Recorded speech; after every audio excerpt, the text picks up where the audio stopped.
Ein Hurensohn bist du, und weißt du, was ich tu?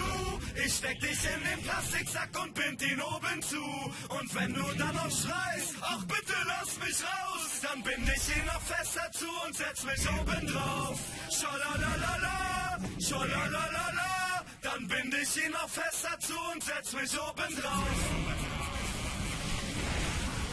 Ich habe keinerlei Probleme mehr im Leben, alle abgehauen, Keller rein, mein Leben ist ein Up und Down, schwärzer als ein Waffenlauf, 4 Stimmen, ein krasses Haus und deine Homies grinsenlos, als wär das hier ein Staffellauf. Ich brech deine Nase, brauch keinen Respekt auf der Straße, doch dafür brauchst du Opferhilfe beim Essen und Atmen und dass du pumpst ist ein Märchen, du bist ein pummeliges Bärchen. Rough Fiction geht rum und wer sich umdreht muss sterben und du wärst gerne ein Rapstar, aber hinkst mit einem Krüppelflow. Rapper wollen wie Drake aussehen, doch sehen aus wie der Grüffel, oh du Hurensohn.